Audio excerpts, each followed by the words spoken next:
গতকালকে বাংলাদেশে শোক দিবস পালিত হয়েছে। সেই শোক দিবস পালন হওয়ার পিছনে কারণটা আপনারা সবাই জানেন।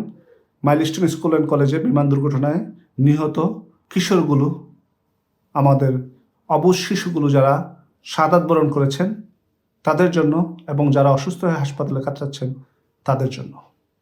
কিন্তু আপনার আমার সকলের এখন চোখের দুশ্মন দখলদার ইউনূস সরকার গতকালকে একটা জরুরি বৈঠক ডেকেছেন।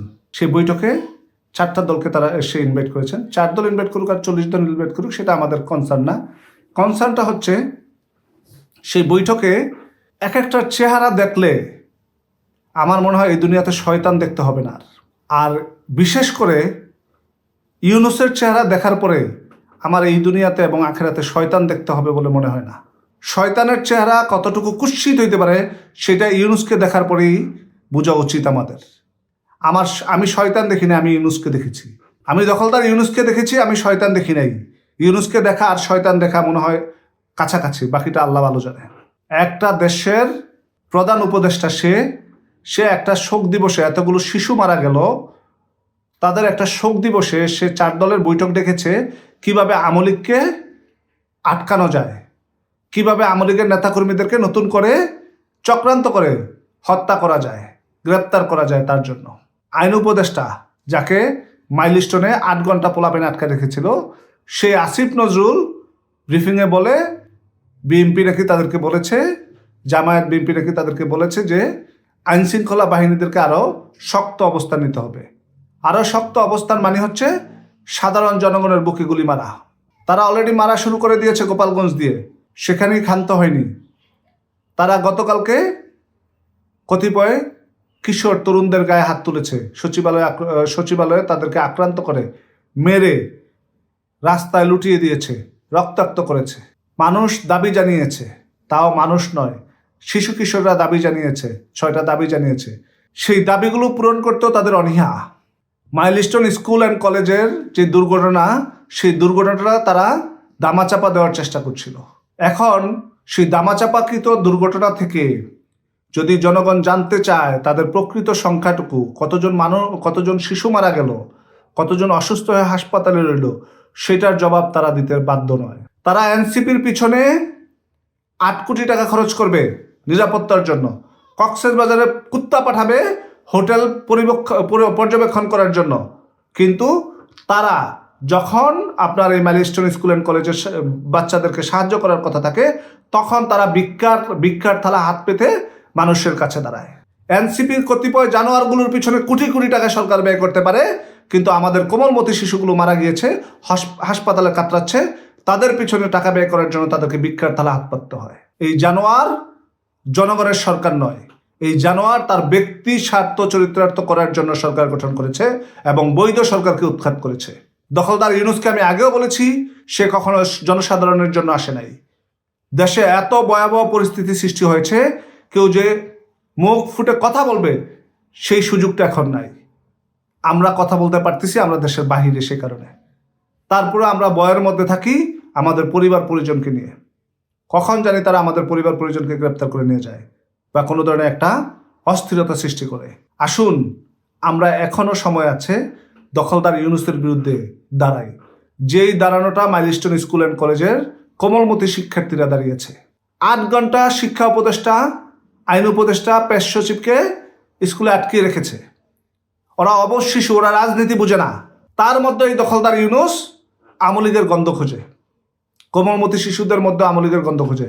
সচিবালয়ে হামলা করেছে শিক্ষার্থীগুলো, যেগুলোর বয়স 20-এর নিচে, তাদের মধ্যেও তারা আওয়ামী লীগ খোঁজে।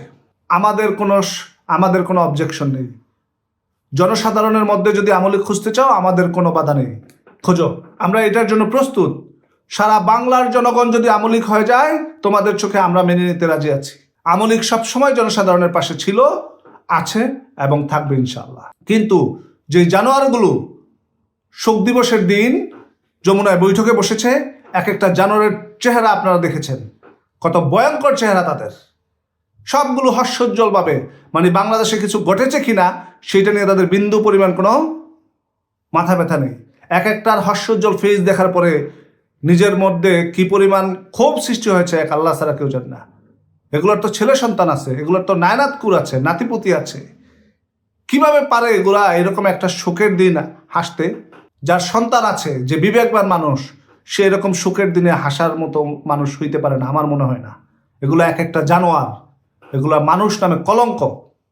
এই এনসিপি, জামায়াত, ইসলামী আন্দোলন, বিএনপি, এরা প্রতিটা এখন নিজেদের স্বার্থর বাহিরে কোনো কথা বলে না।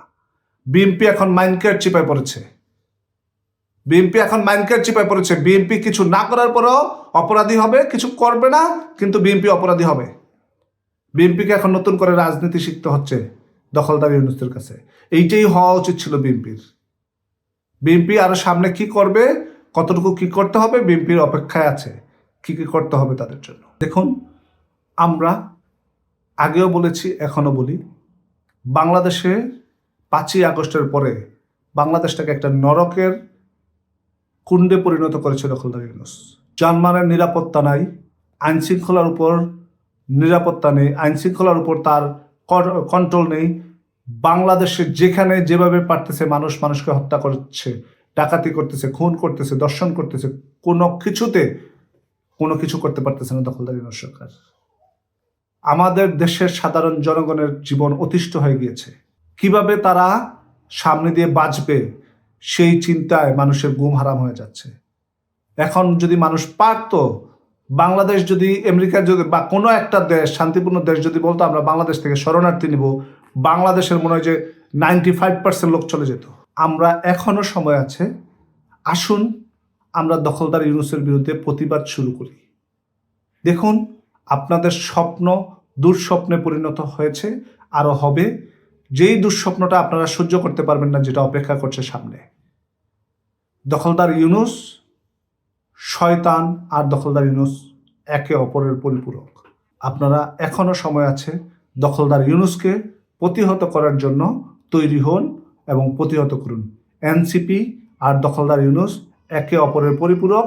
দয়া করে আপনারা এনসিপিকে মোকাবেলা করুন, দখলদার ইউনূসকে মোকাবেলা করুন। জাতিকে এই কলঙ্কিত অধ্যায় থেকে মুক্তি করুন এবং আপনারা মুক্ত হওয়ার জন্য নিজেদেরকে গড়ে তুলুন।